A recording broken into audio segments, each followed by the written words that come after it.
Yates, they bridging the gap. From the US to Dubai, put pins on the map. Ball is life, and that's a fact. And a baller's life, about that exact. King and Yates, they bridging the gap.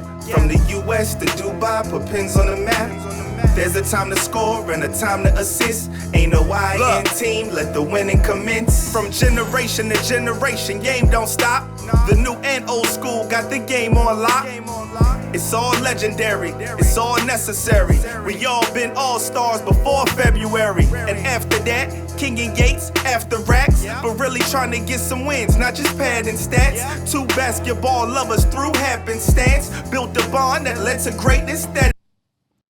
Yes, sir. BTG Nation. It's been a while. It's been a while. They bridging the gap.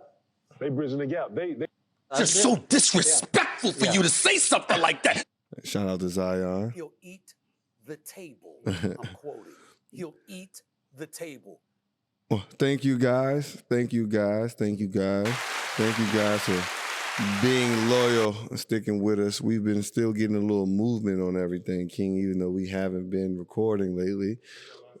Our last episode was episode 10. Episode 10. What we talk about at episode 10? It's been such a long time, dog. You know, we got Snipes in the background with info. I know that was the Timbo thing. I know we got Grizzy with the Timbo. I think it was also an early time record too, if I'm not mistaken. But a week ago? Nah, it was like yeah. What date was that though? Yeah, it's been a little while. Damn. It's been a little while. You know, to keep it a buck, we ain't been here because we don't have some times we lost our voice because we just yelling at the kids or yelling in games, coaching is coaching. Then we get sick. You know what I'm saying? People just getting back. And you guys know if you're working, and it's not even just school, if you're working anywhere and after that winter break, when people go on a holiday break and go on vacation and come back, they bring back germs with them. Yep. And so we fell victim to that. But we back in action. We back in action. OG, how you feeling? Good, man. Good. As good as, listen, what did LeBron say? Once you start playing, you're never 100% anymore. Facts. And that's just, Facts. Once you start working, like at the pace that we're at, there's no way we'll ever be 100% again. But that's just the nature of the game. And it's cool. Because we signed up for that. We ain't gonna be like complaining and stuff. Other times we gotta vent and be like, dog, I just need a break. But ultimately, you just know why you're doing all this sacrificing in the first place, right? Mm-hmm. But OG, I think I know what type of time you on. Asking for extra. You mad at me? Damn, we gotta do what? You mad at me? And my son, I freaking missed this game. You mad at me for committing to you and not my son? Not my daughter? You mad at me for having you extra and not my wife? When are you coming home? I'm doing weights right now. I'm trying to get him a scholarship. I can tell you some guys who forget these fools. This fool want to roll his eyes at me. Hey, team on 3, practice over. I'm good, right? Practice over. Oh, y'all don't want to? I'm out. And then you left dry. Nobody caring. You don't go to school or nothing. Don't nobody care? Anybody see an administrator? Don't nobody care. But us. Don't nobody care if you go to school or not. They don't care. We care. I'm in. You gotta invest back. If you do it, you do it, you do it, you do it, you do it, who the hell can beat us?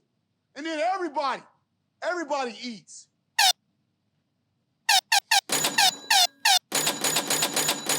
I don't know if I got enough buttons for it. They bridging the gap. I mean, bridging the gap. I mean, right? Like, if that doesn't touch your heart, if you've been invested in this game for a long period of time, you've sacrificed so much, then that means you're in it for other reasons. Man. Like just hearing that, because in everybody that does anything with a value or an intention of doing something great that's going to be there beyond them, leaving some type of legacy or impact on people, that means you're going to have to give a lot of yourself that you're not going to be able to evenly spread around, right? And so that means who gets affected the most by that? Your family, the ones closest to you, right? But if those who are successful, they have a family who understands and appreciates that about them, because that's probably why they love them in the first place, well, then to go to work and have somebody take that for granted. Right. That right there. See, in corporate America and business world, I can fire you, and I go find somebody, right? But with kids, with families, you work with what you got, and it's not just you send them on his way. At some points, if things get explicit, a little crazy, you can do that. But I'm showing up day in and day out, and it's a whole different development altogether, right? And what's more impactful about that is that those guys are in junior college. Man, you don't know what that means, right? So one, it's hard to get there because that's a good JUCO program. And then two, it's hard to get out of there because there's so many good JUCO programs in the country. And people don't understand that if you find yourself there, that means you're lacking something. Man. It could only be one thing, but you're lacking something. And he's trying to get you to the point where you can overcome that to go on to a 4-year university. Otherwise, once you leave JUCO, that's it. Man, that's the second chance that most hoopers don't get it anyway. Yep. Right? And so, man, you know what it is, BTG Nation. We got to put some energy. OG put that out in the universe. He posted that on his thing. And he don't post anything. I was surprised to see he put it up there. I was like, all right, King, he making it work. That's how I knew he was passionate about it. So Hoop Mountain Dubai, Hoop Mountain DXB, Hoop Mountain AE, you know what it is, where to find us. That's our business. That's our project that's growing, doing great things, impacting the youth. And we take it on the pod. It's time to set the energy. And I think I got the perfect thing to go right along with Coach Mosley right there. So BTG Nation, you know what it is. The tunes from our very own DJ Lee Bueller. Here we go. Listen, they bridging the gap. They bridging the gap. They bridging the gap. That's so disrespectful for you to say something like that. Come on, man. We deliver. We deliver, man, for real. Like, I don't know anybody else. There can't be nobody else, man. Shout out to Lee for bringing us down with that, man. So, King, man, we got a lot to get into. It's a lot of stuff that just be frivolous, though. There's been a lot of things, Uncle Shannon, he be in the news all the time. Not just him, I won't say him, but his platform, because people get up there and say some crazy things. I don't know he's giving them the drink, but he got his own yak. That thing real. That's truth serum, right? Yeah, that thing's serious. But nonetheless, though, there's been a lot to talk about between him and the ESPN crew, Unc and Stephen A. Smith. Just recently today, I heard them talking about who's going to be the face of the NBA, right? And we've all had those conversations before. I've been here before talking about Ja. Personally, I loved Ant as well. But it's been a few things that they said that was interesting. Shannon Sharp posed the question of, does their relationship status play a part in this? Because he talks about, they kind of laughed it off, because NBA is NBA.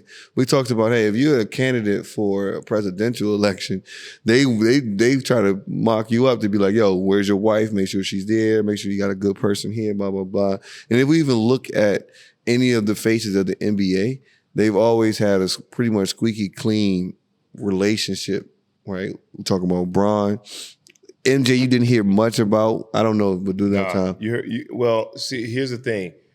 In modern times now with social media and stuff, LeBron and Steph are pretty much squeaky clean. Yeah, you hear some things, but there's more positive than negative. Yeah. Jordan, people knew of some things, Yeah, but it was nothing that was like plastered all over the tabloids, right? No. You know what I'm saying? He kept stuff quiet. Yeah, I think now more than then, you might have to consider somebody's personal life or whatever, just because of what can be used against them. You talk about LeVar Ball told his kids that ain't no way you're gonna find a good woman once you get in the NBA. Right? Because you think about all the women, they say totals, all the women that would be considered good, they working. Yeah. right? And so you consider that Adam Silver, you know, the NBAs, they say it's like the FBI. They gonna think about that too. Who we gonna put up here, and are they gonna be like PG and they got a stripper as a baby mom? Right. Right? And so it sounded crazy there, but who do we think should be the face of the league as we go into it? Is it an international guy? Well, if they go international, it's gonna be Wemby. Yeah. They're gonna try to put Wemby as the one for sure. But you know, in terms of just, you know, a bona fide American NBA player, it's hard to say because no one really has that appeal. You know what I'm saying? Like you mentioned Steph.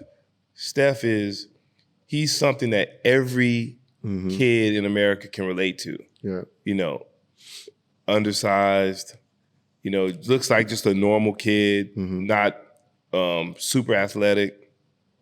You know, comes from a good family, you know, mom and dad. Yeah, good Christian values, as he says. Good religious background. Yeah. I mean, shit, that's half of America right there, you know, where we want to be, you know. And so, you know, LeBron is golden child. He's just bigger than life. So. LeBron is that kid, that overall success story. You know, Steph overcame a lot, but if Steph didn't play in the NBA, he'd be okay. Yeah. You know, LeBron is like, I got to make the NBA or I'm going to be, life is going to be hard. Yeah. And so, you know, he's the guy that every kid from the inner city roots for. Right. Every kid that may be struggling in the suburb roots for. Right. You know, he's what every parent, every minority parent loves because he's an African-American, comes from nothing, brought his friends along, and they don't just take from him, they contribute. And he's been with his high school sweetheart. Right. That's right. So he's definitely, you know, that's one of the reasons why he's the poster child. You know, and then they add KD in there as well, right? To where KD, great business ventures, quiet, shoes sell. He's charismatic in his own way, funny, and then he's the tarantula. Like he's something that you just never seen before, so that makes it even easier to go there. So the other thing that we got to mention, and they mentioned as well, is that all three of them are winners.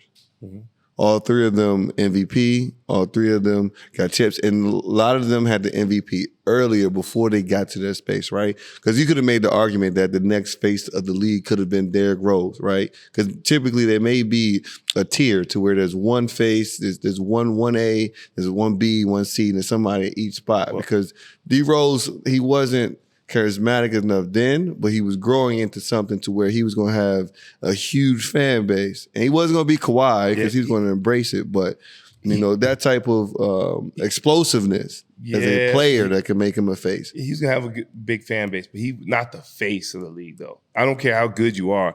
To be the face of the league, you got to be somebody that they can put you in front of a camera, in front of a mic, and you can talk to people. And D Rose has a quiet demeanor about him. Yeah. The next, if you want to talk about like just explosive players that are really, really good, that could have been the face. Ja Morant was going to be the face of the league. Well, I don't think his story is completely done yet, because what the thing about with Ja, as we saw when he got back on the court, is that game.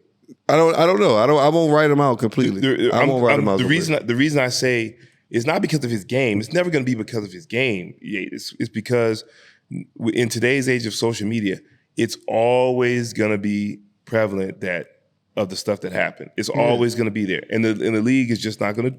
They're not going to give him that opportunity to be the face anymore. I don't know. Because I think anything can be written to a script. I think what the league is there opportunities, like any good space is. And so if it looks like there's an opportunity for that to look different, because what you know for sure is that Ja going to be box office. He going to sell. And not only is he going to sell for them, but he's also going to sell for shoes and everything else. And so in this day and age too, to where they always talking about forgiving certain things, and you can rewrite a narrative and you can start to do that on your own.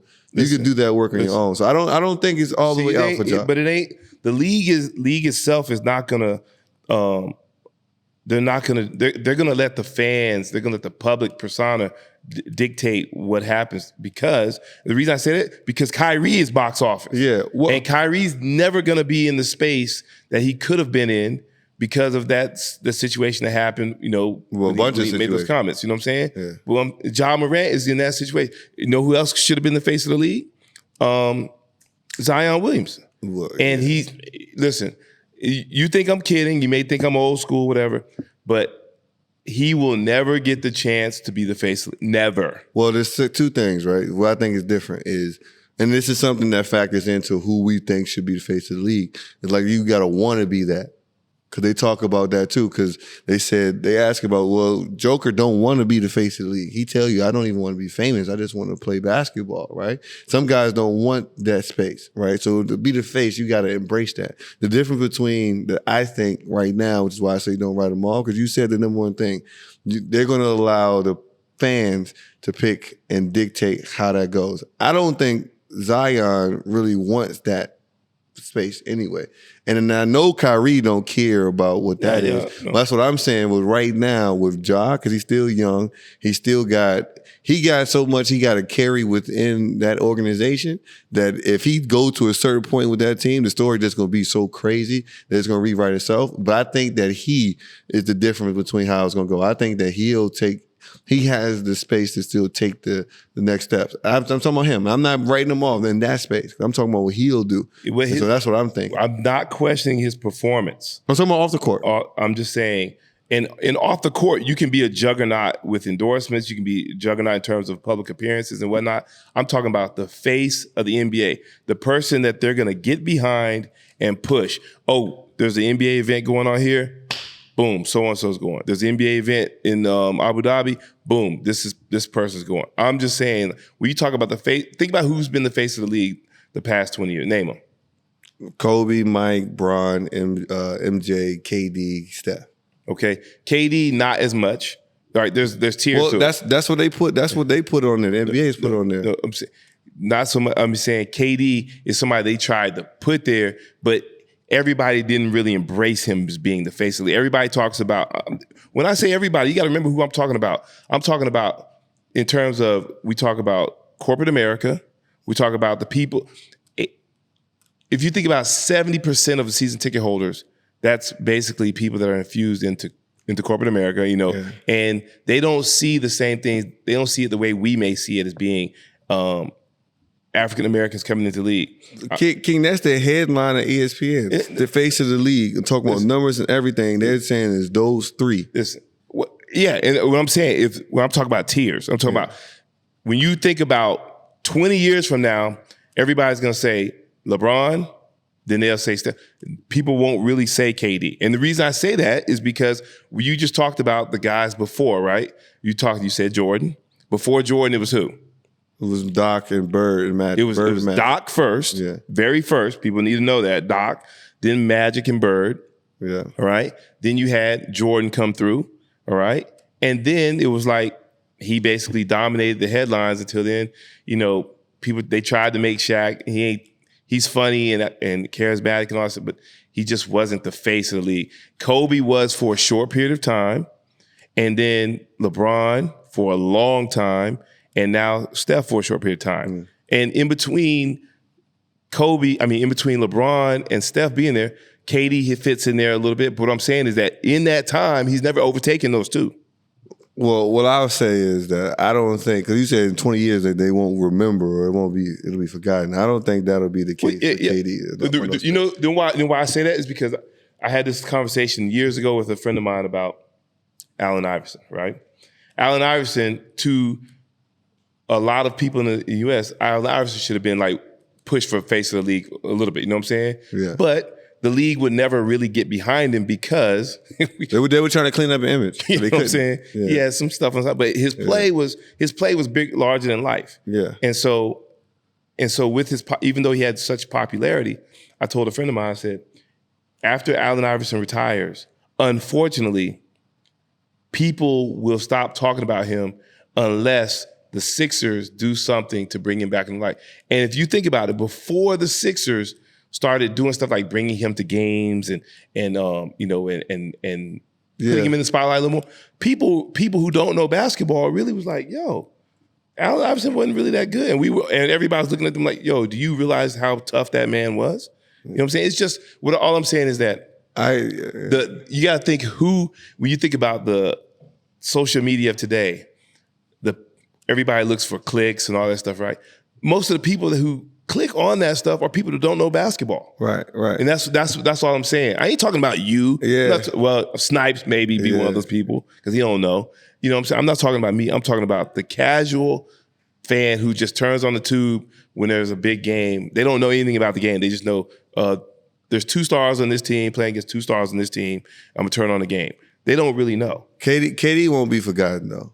KD, because you can't talk about LeBron's history or Steph's history or anything in between without KD. You can't do any of those. And outside of the small amount of people, what keeps KD and different from Iverson is his business acumen. Because you talk about corporate, he has a strong profile within those same spaces, which makes him a name that's going to be around a long time. But I'm talking about. You're talking about the basketball and the business. I'm talking about just being the face of the league. When 20 years from now, when somebody's like, name the face of the league, nobody's gonna say KD. I don't agree. I'm serious, man. I don't agree. We'll see. We'll time. I'll probably be dead by then. I'm just saying. We'll still be right around. This weather here get us another 10 out of you for sure. The face of the league is just different. But with that said though, because I think Ant is because Ant, when you talk about him, when he gets in the camera, is gold. Like everybody just like and again, what I saw, we got to see, or for me at least, in the summertime when USA came here, I got to see how the UAE embraced him. I got to see what Ant looked like amongst the people. Just walking around Gas Mall, looking like he was from Bankhead. But he was out there and crowd coming to him, laughing, joking, smiling. Like, and it was just him that they were doing that with. And, through the play over that time, because he grew because his shoe was starting to sell a lot. So, over that summer, even though Steve Kerr tried to sabotage it, he grew his fan base and he grew his marketing space. But I think that next guy that can be marketed well, if he gets the right coaching on how to, handle certain things, because as Steve Yates said, I don't think he took All-Star Weekend as serious as he should have. No, he didn't. Right, but it's not his fault because, that's the energy around him. But I like Ant. I like Ant-Man for that next space. But I think the biggest problem for anybody who's going to look for the next face of the league from the league is somebody with that type of success. You got to be bona fide, like you got to have an MVP, a championship, something that sets you there as a top tier guy. Because Ant's behind the 8 ball right now already because he's from Minnesota. Yeah. I mean, all the guys that we would look at as names, except for Tatum, because Tatum's in Boston, right? Like we mentioned Ja, but Ja is in Memphis. If Ja was in New York, it wouldn't be a conversation. If Ant was in New York, it wouldn't be a conversation, right? I heard somebody mention Tyrese Halliburton. I don't think his game, this JJ Redick. I don't think his game is that of somebody like that. First of all, you see what he wore the other day? I mean, that shit crazy. Tyrese nice though. I ain't gonna get him there. But let's talk about it, right? All-Star game, All-Star weekend. All-Star weekend, Dame wins the 3-point contest. Mac McClung wins the dunk contest again. But who's in the 3-point contest? It was Cat. It was Malik Beasley. It was what's his name? It was Trae Young. It was Donovan Mitchell. And it was Lauri Markkanen. All right. Oh well, he's supposed to win. The only competition he got is Trae.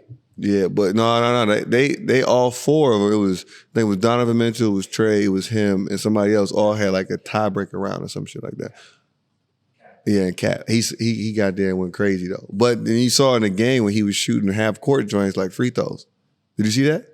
No, I didn't watch the game. Man, I watched. Look at this. Pull up the highlight joint for a coach to see that. Where Dame pull up at the half court line twice on the right side and on the left side. Dame. Well, yeah, I'm in the game. But I thought you meant Cat was doing it. Man, okay, well, yeah, you don't have to show me how. I know what Dame can do. But he did that joint like it was a free throw, King, and splashed that joint. It looked crazy. And then they also had a special challenge between Sabrina. I can't pronounce her name well, but her shoes are cool. I see some of the boys are wearing it at the team. She wears Nike? She had her own Nike. Okay. Yeah, Salar got them. I'll point them out to you later. Her and Steph did a 3-point challenge. Steph beat her out. She had 26 points, and I think Steph had to get like 27 or 28 on her. But I think there's some controversy with that little spectrum because Kenny Smith said she should have shot with a woman's ball. She should have, yeah. Yeah, but she smoked it. No, I didn't say no. He said. No, that's what I'm saying. I heard about it, and before she said she was gonna shoot a men's ball, I was like, why would you do that? Yeah. I said, you're trying to prove a point too much. Just do what you do. And so yeah, she did a hell of a job, Yeah. but shoot your ball. Yeah. You know? You think she should have shot closer, or the line was no different? I think she shoot with her ball and shoot the same line. Same line. Yeah. So they killing Kenny with that. Like, well, equality. Come on, man. You know, they do the thing. You ain't got to prove nothing else. We know you're a killer. You know you're a killer. That's like saying Brittany Griner gets in the dunk contest. But you're gonna let her use a size 7. That don't make sense. But this is off topic. But should women have the same size basketball as us now? No. Yeah. Hands too small. Whose hands are too small? you think about Caitlin Clark. What you think Caitlin Clark hands look like? Come on, man. I mean, but what you think I think it's an evolution. You know, it might be. Yeah, but the evolution is only hitting 10% of the W. The rest of the regular human beings that work hard. Yeah. I ain't gonna talk about what AB said about Caitlin Clark, but don't do that. Don't do that. But King, man, NBA All-Star game score was 211 to 186. Like that was a real score. Yeah.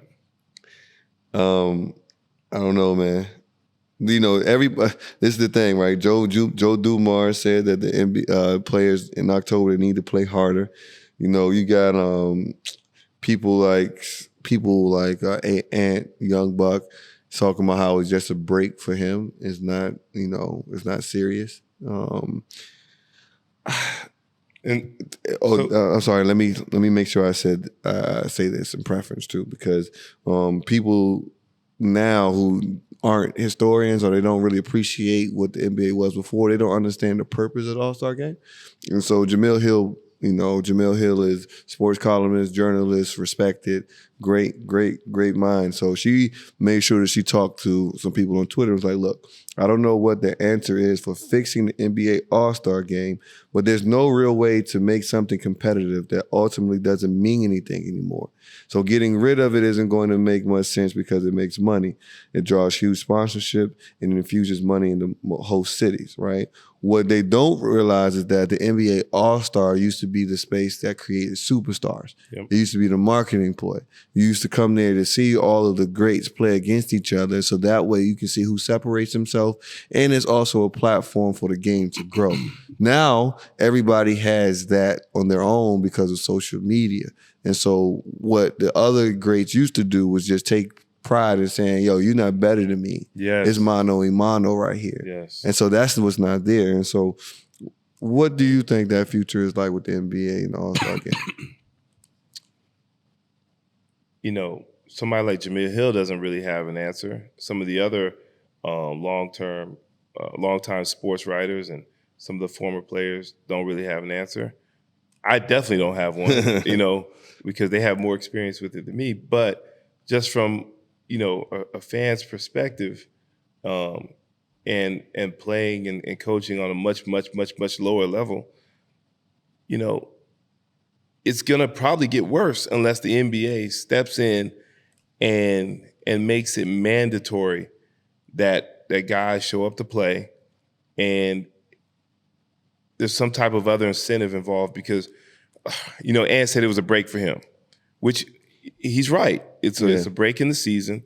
They have a lot of obligations that week, and some of the guys who play heavy minutes like him look at it as a chance to rest and recover.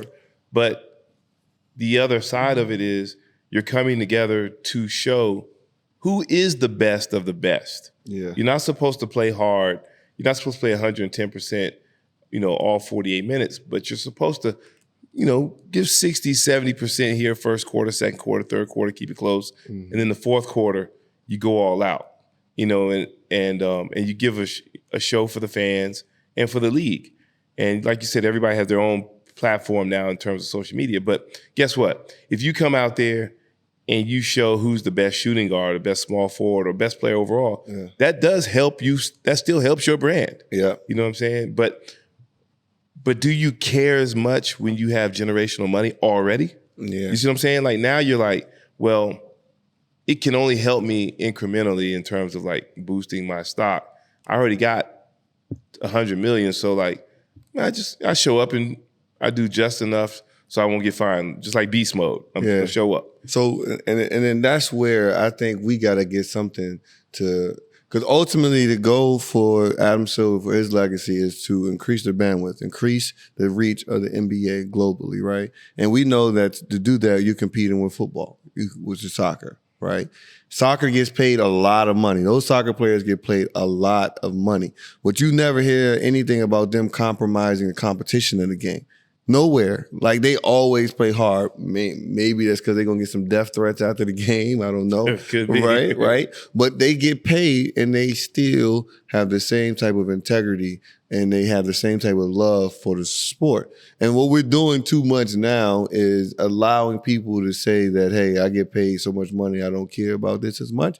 Something got to be switched off between there. I don't know. We talk about maybe we're bridging the gap now and we're trying to get that disconnect between understanding that you may get all of that money and still feel terrible and still feel empty at the end. Because we've talked about it before. How many people have gone to the NBA and even though you haven't had a great career, you made at least, I'll just be generous and say, you made at least $500,000.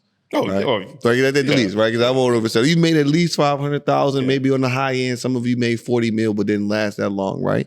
And then after everything was said and done, you got depressed, you picked up weight, you realized all the money wasn't anything. It's because your ass didn't value the game. Yeah. That's the whole point, right? You talk about it all the time, is that we are here at the basketball in Abu Dhabi and Dubai and the UAE. We're able to do all of these things because of what was set up by the old heads before us, right? It's just, we talk about this off air. It's like when I go back to college, my school is going to look completely different. When you go back to Temple, it looks completely different. And a lot of those things that they have now is because of the work a lot of us did before we got there or while we were there. And it cost a lot of time and effort and sweat for us. So we were going to cherish it more, right?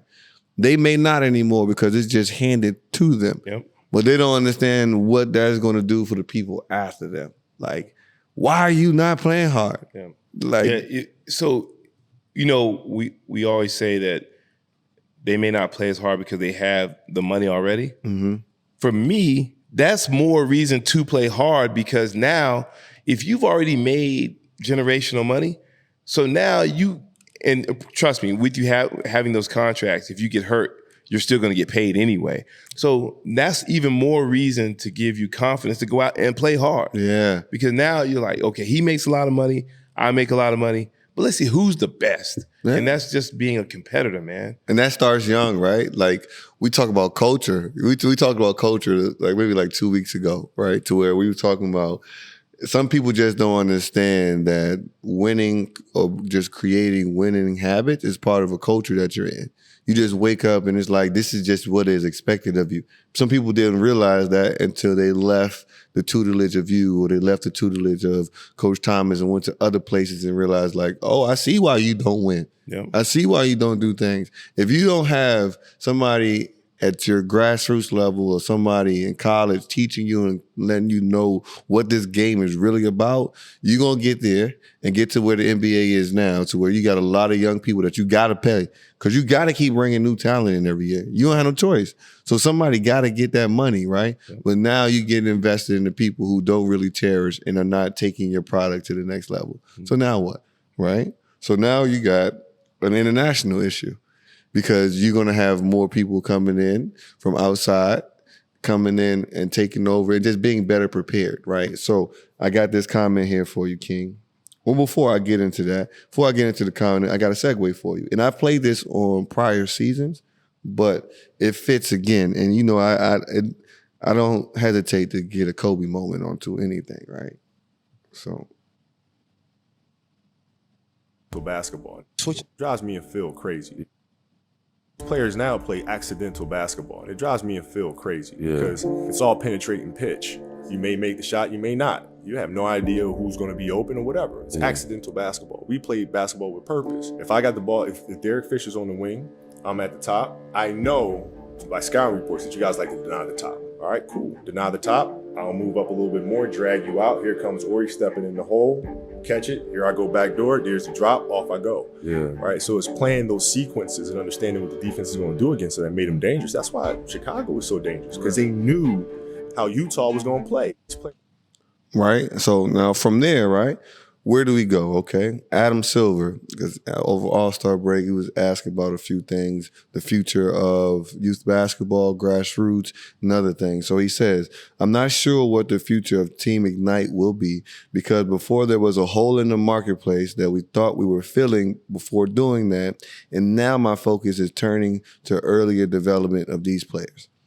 If you're seeing now what we're seeing in terms of that, close to 30% of the league, players born outside the U.S., it's clear that the development is very different in many of those programs outside the United States. More of a focus on practice, less of a focus on games, which seems to be the opposite of many of the youth programs in the United States. I think that we've begun discussions with the NCAA. The vast majority of the top players will play in college and never play in the NBA, of course. So we have a common interest in just improving the game, developing players. There's no question they're coming into the league incredibly skilled, but that doesn't necessarily translate to them being team basketball players. And then what I'm hearing from some of those same coaches that may be complaining about inability to play defense is that these players are not as prepared as I'd like them to be, particularly those who are highly drafted. Now, so I think there's an opportunity for us to be part of the community that's developing younger players, elite players, and also, as I mentioned before, in terms of increased participation numbers of just us being more active participants and getting kids active, boys and girls, with our junior NBA and junior WNBA, right? And now, I'll give you a round of applause, right? Just for starting to mention and get that narrative out, because we've been saying it. Coaches in high school have been saying it. College coaches have been warning against it before the NIL became a thing, although they probably didn't have that same interest as to why they didn't want it. But people who cherish the game, right? And so when you hear that, King, where do you think we go next?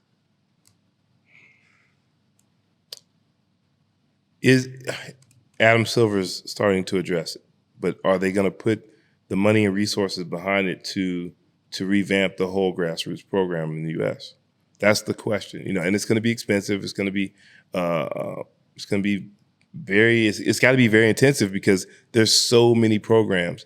Who are they going to pick to oversee all of this? And it's going to be hard, and so it just depends on where the money's going to come from. Yeah. They have the money, I know, but are they going to be willing to release it to do it? Because what's going to have to happen is there's going to have to be a set of standards required for every AAU coach, every assistant coach, and even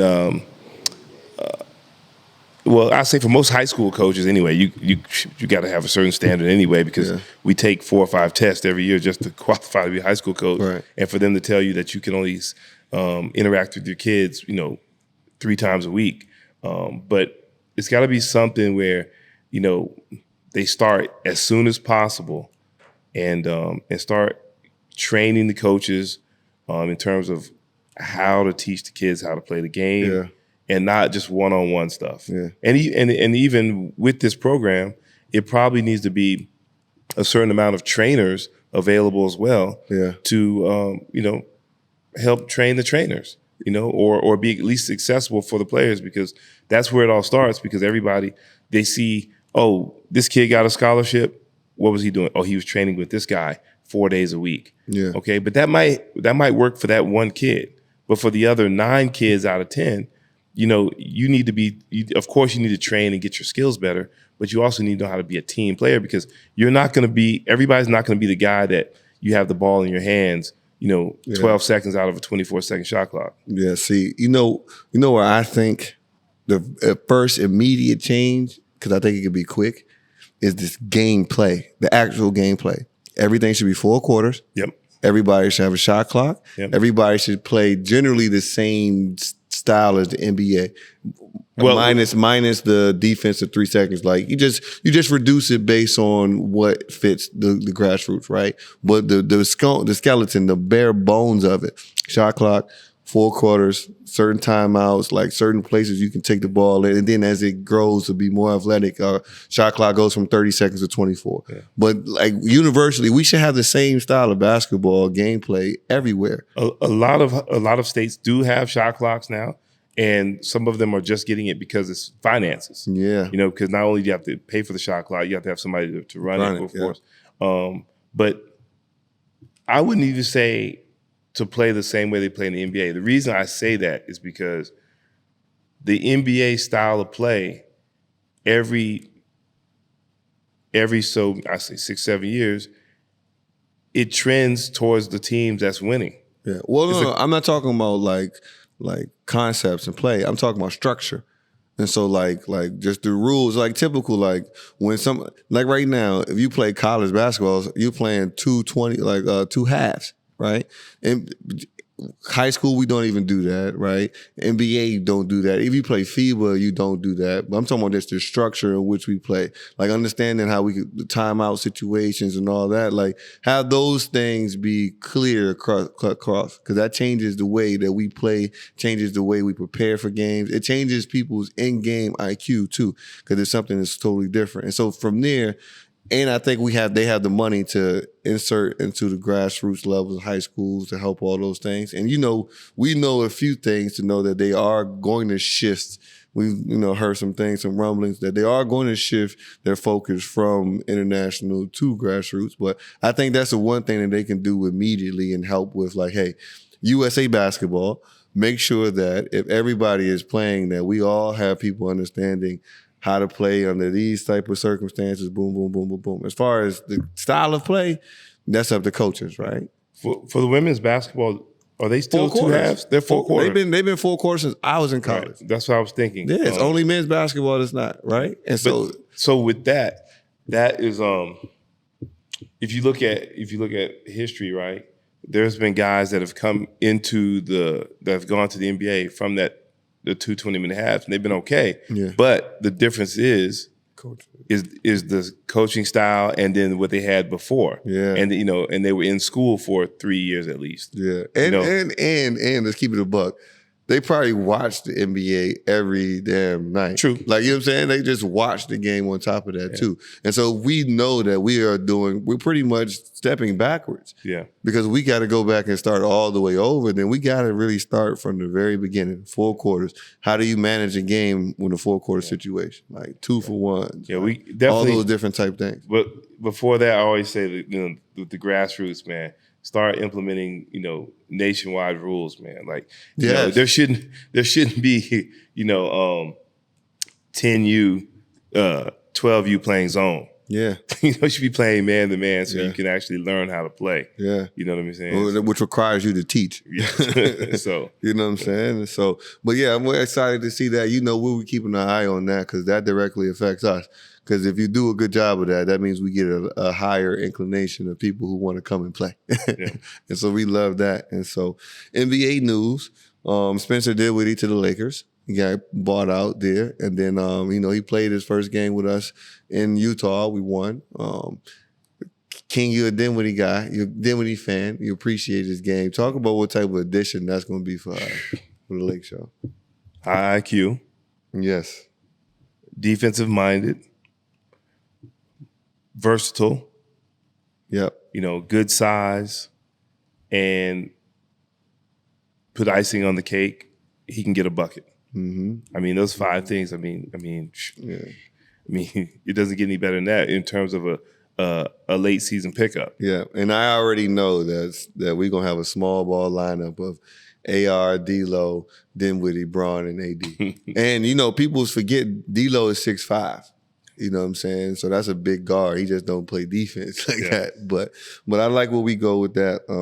And Dinwiddie is a guy who got a chip on his shoulder too, because he's been trying to win, right? And now Dinwiddie is coming from, where did Dinwiddie come from? Brooklyn, right? Yeah. Now Brooklyn just made a big change. Before we got on, we talked about how Doc was set to replace Adrian Griffin in Milwaukee.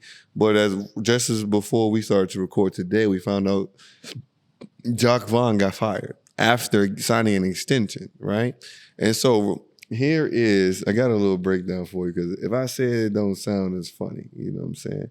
Here it is. This is the reasoning behind Jock getting fired. So, Out fired. They lost by 50 straight from points Shams. right before the All-Star break to the Celtics. Ooh, that was 50. We know this team has been pretty dreadful ever since really the new year. They just have not been able to win games on a consistent level. And yes, I think the play right before the All-Star break contributed, but multiple players, including Spencer Dinwiddie, who is now departed, Mikal Bridges already there, they were pretty vocal behind the scenes for months now about how the offense was running. They felt like a lot of what Jacque Vaughn was running was being run improperly, without structure. Jacque Vaughn came into the year, said, we're going to run a free-for-all offense. And the team, from what I gather, has been pretty bonded on the fact that, developing a hierarchy was important.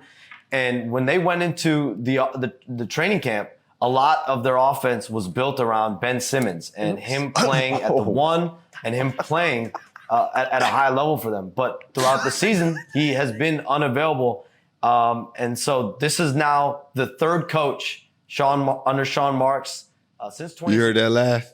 Did you hear that laugh? Because that's the same damn laugh I would have had too if I found out that somebody was trying to have any type of anything built around Ben Simmons as of now, right? Like, so now Jacque Vaughn is gone.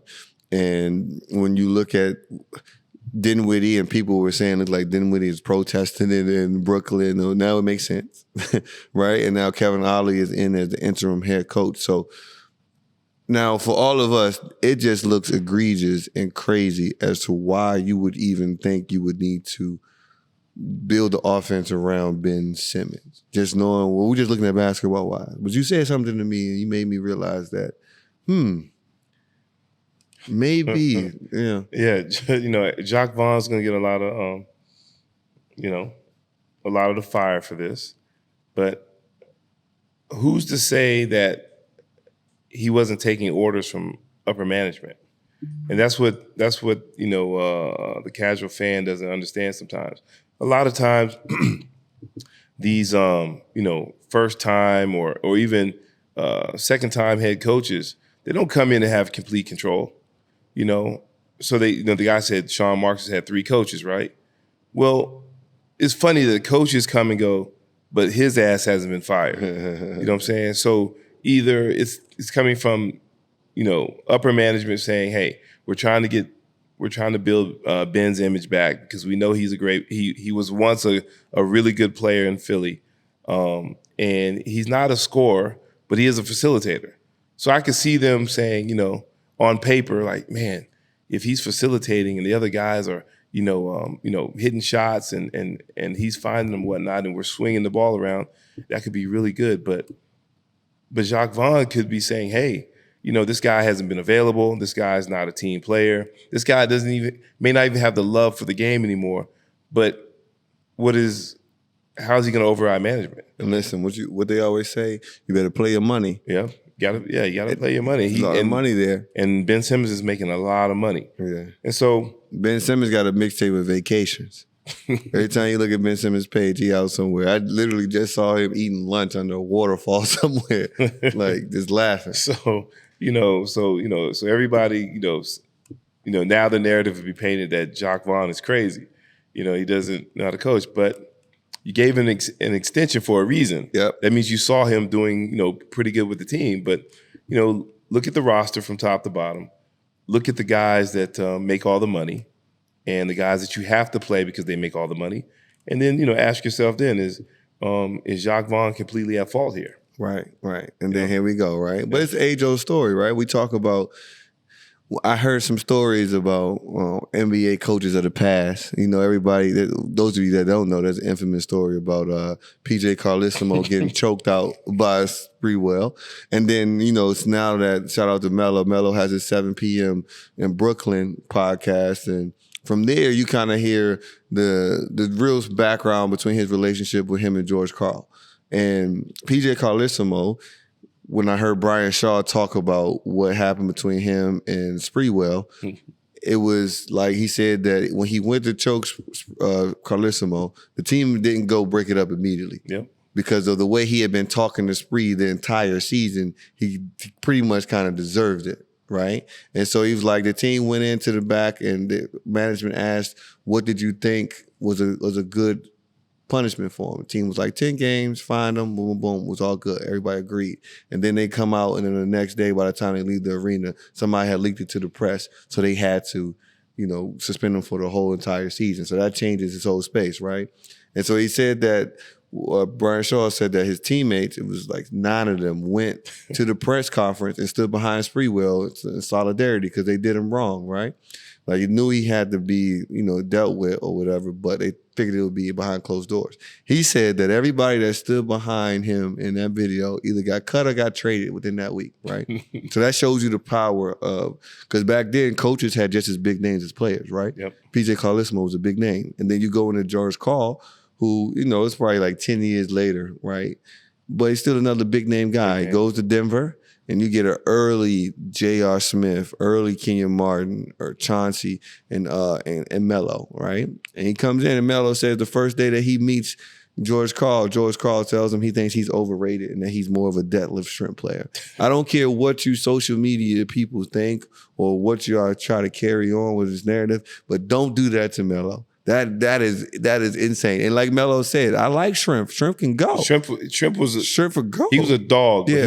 But don't put him in the same sentence with Melo. No. And then what goes from there is Melo says that he starts the narrative that I don't play defense. And now if you ever heard any of Melo's teammates talk, they never said that. They always say that you don't expect a guy who scores that much punch to be a lockdown defender, but he always going to compete on defense, right? And so then, Melo gets a call from Sean Kemp, and Kemp tells him that, George Karl hates stars. He hates stars because he played with George Gervin. And Iceman wouldn't pass him the rock, so he carries that. And so now you look at what has happened in the NBA now. Because Jock Vaughn gets fired, Adrian Griffin gets fired because of Giannis, right? Budenholzer leaves because of Giannis too. Players leave all the time coaches leave all the time because of players. But why does a player have that much power now, OG? Yeah. Well, first, let me go back. Budenholzer was going to get fired before they won the championship that year. Yeah. So there was a lot of questions about him. And then so when they won, so you just bought him some more time. But then, then his brother was killed. Yeah, so changing stuff. And, so then they just let him go because they probably assumed this was just the right time. Yeah. But then, Giannis wants Griffin, vouches for him, and then they're winning in spite of people being hurt and things like that, and then I guess something might have happened, and now Griffin's gone. Yeah. So now they got Doc and whatever. But going back to what's happening with the players having the power now, which is great because what took place in the past where coaches had too much power. It's the balance of power shifted, but it's being abused sometimes because a lot of times coaches are being held accountable for the players' actions a little too much. Yep. And it's great for the player. Listen, nobody should go to work and feel as though they're abused. Yeah. But also, if you're a coach, you're going to work now, you shouldn't feel as though you can't be the office manager and you can't manage the office. Yeah. You know what I'm saying? So it's got to be a good balance. And how does that balance happen? And we said it earlier in the episode. It's upper management. Yeah. If your upper management is trash, your organization's gonna be trash. Right. You know what I'm saying? What are the organizations that have good management right now? OKC. Miami. Who else we put there? I'm not. Spurs still has good management. Yeah.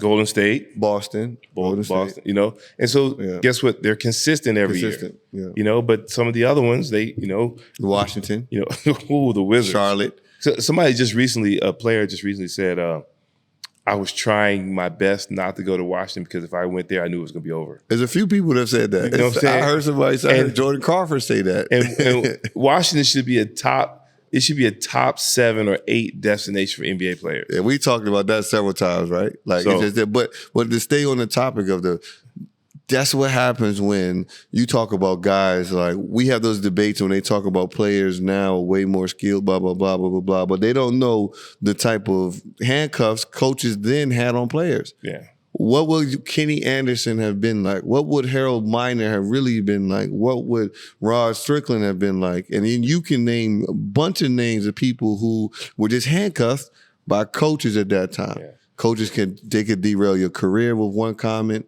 They could derail your career by not playing you just because of a personal space. And so you wanted to give a balance because there is no product without the players, right? Yep. And so now, after the OGs fought for us to have that, the problem is that the new age player has no idea of what falling on their face and fighting through that mud was like before. Yep. It's just all Beamer Benz and Bentley.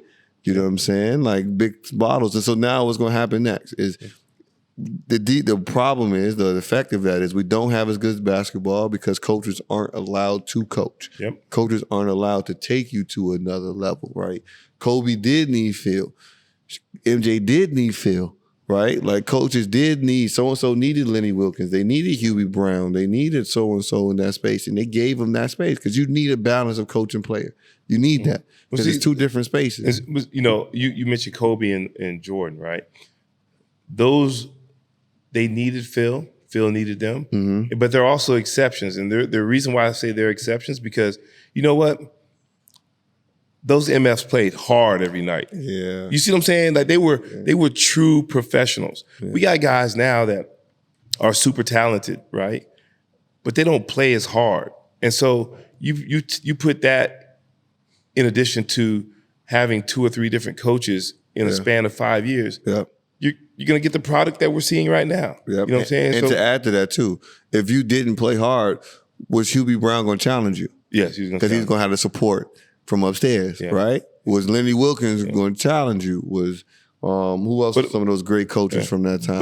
But even beyond that, the veteran guys on the team were going to challenge you. Yes. So like, you know, you're going right, even though you may be talented, but there's 9 other guys going left.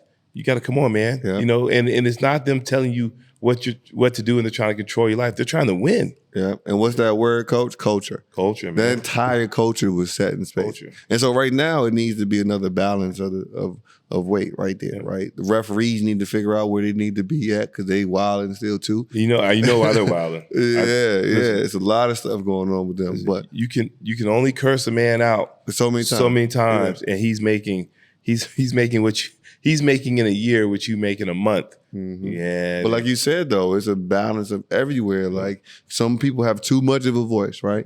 It could be a 60, 20, 20, 20, whatever it needs to be, but it needs to be a balance to where there's a system of checks and balances. Like that's important there. And so I hope that happens. As we start to round it off, we got to say shout out to Big Diesel. Shaq got his jersey retired with the Magic. Okay. So that's the 3rd place. You know, he got his jersey retired in Miami, LA, and now Orlando. Man, Orlando, man, it should have been first, man. Man, you know, and Mad Dog tried to say he didn't deserve it. Yeah, don't do that to Shaq, man. Don't do that, Shaq. I ain't even gonna get into that because Shaq deserved better than that. And so, you know, there's some comments from JJ Redick on Doc Rivers. We could talk about it, but I don't think it'll be the last time it'll reply. And I'm going to wait until Doc reply before we bring it up. Because Doc going to say something. Because Austin Rivers did reply too, saying, hey, you had your best years with my dad. It's like Pat Bev told him, like, Doc saved your career. And some people that don't understand is that you look back at the starting 2 guards of any successful championship team. They were never JJ Redick. They were never 6'2" and can only shoot and was reliant. Like, DJ was supposed to be a guard coming off the bench. 6 man. So any offer that he was going to get after that was because of the time and shine that he got from being with Doc, and Doc knew he could put him with CP. And so he did say that when he took the Clippers offer, he had a 4-year plus 1 somewhere else to start, right? And in my mind, automatically I'm thinking, Why did you go? It was probably a team that wasn't going to contend. Charlotte. Yeah. So, remember, because JJ struggled with Van Gundy in Orlando because he couldn't adapt to all those things. And so, it's just interesting. People like to say a lot about Doc. They say a lot about Doc, but they never talk about those other underachieving because, George Karl never won a chip, let alone got to a couple. Hey, listen, this is the thing that dead all that. We talk about George Karl with Sean Kemp and Gary Payton, right? That was a mob squad now. So, right? And then he got to the Western Conference Finals with Denver. Right. And so every time George Karl lost, all right, and he's still a good coach, don't get me wrong. I'm just making a point here that his stars did show up. Yeah. And they lost. Yeah. Doc, they get so far, stars didn't show up either. Yeah. So as much blame as Doc gets, the players got to get some too, because you can't enter that game with a 24-point clip and have 13. Man. I'm sorry, you just can't. And we've said this already before, and so it's just interesting to how Doc is the one that gets all the way there. Doc is overrated, this and that. Doc does have a chip. Doc has been there. He's been there. He lost and all those different things. But as they said, even right now with that 3-7, they got injuries. He only been able to be in Milwaukee for practice for 4 days, and you going into the hardest stretch in the space and you have no time. Like it's interesting how it's so critical of Doc right there. We don't even know if Giannis likes Doc. Man, and at this point, Giannis is getting on my nerves. And I'll say that for the next episode because Giannis is gonna get a full clip from me. But OG, we got to wrap it up with something nice, man. It's the first spot of the shit, I feel like it's the first of the new year, but it's the first pod in a while. And so, what you got for post game wrap up?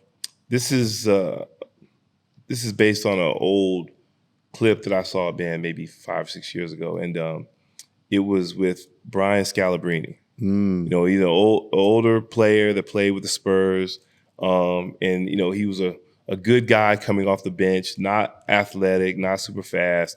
Just, slow motion, but high IQ, just played his role, played hard, and edged out a good NBA career, right? And so the casual fans would always say that, he and other players, even today, that aren't stars are trash. Yeah. And I think the reason I'm bringing this up is because people often throw that term around too loosely. Remember, if you're able to go to college for 4 years and someone pay for your schooling, someone recruits you to come play there, and then you're able to play professionally, you're one of few. You're one of a small percentage of the world that can play at that high level. And for somebody to make it to the NBA and be able to stick, you have no right to call them trash. And so Brian Scalabrine was in a rec center one day, just getting some shots up. I seen it. And, people challenged him. And once they went one-on-one, he smoked them. He wasn't doing stuff that he was working on his game, jumpers, 1-2 pull-ups, stuff like that. But once he started playing, he saw what it was. Oh, you're a little bit smaller than me? Oh, let me bother you, get you in the paint, stuff like that. And so he had a quote that said, I'm closer to Jordan than you are to me. Yeah. And that just stuck in my head because I'm thinking like, this guy played the NBA. Whether Jordan maybe got him on a switch or something and smoked him, whatever, he's out there. Yeah. But the casual fans like myself, we didn't make it to the NBA. Facts. You know what I mean? And so how do we have the right to call somebody that accomplished something that not many can do trash? And so I just think that, us as a society, and we're watching these guys and we're, the Monday morning quarterbacks and, in terms of judging the players, judging the coaches, we need to look in the mirror and say, what am I doing? Yeah. Where am I at? See, that right there, to go on to that, people are too comfortable to discredit somebody else for some work that you won't do because you're afraid to do. Yep. And that you won't do because you just can't deal with what it takes to get to those spaces, right? Far too comfortable with discrediting something that you won't do. Yep. Like anybody that would say something about the podcast, boy, do you know what we got to do this? And it's just us or anything else. And so I'll go on to that to say that don't wait for opportunities. You create those opportunities. You have to have the courage to do the work and stick with it and have the confidence in yourself to make those opportunities turn into actual wins for yourself. But you cannot wait for an opportunity. You create them. And then when they come, you got to be ready for them. And so to end that, to wrap up what Coach and I both said, I got to break down from my guy. Where you trying to get than where you started from.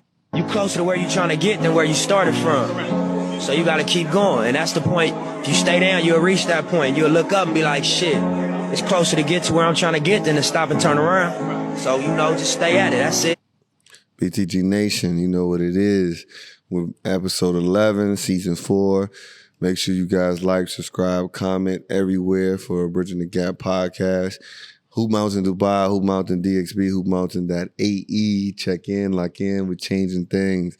As always, keep it real, keep it simple, and keep going. Advance from player and coach to brother. They both got views that you need to discover. From sports, current events to just life talk. Whether you on a fast break or a nice walk, gotta tune in. You already know, G. This BTG Nation and you one of the homies. Just tune in. You already know, G. BTG Nation, the other ones in the nosebleeds.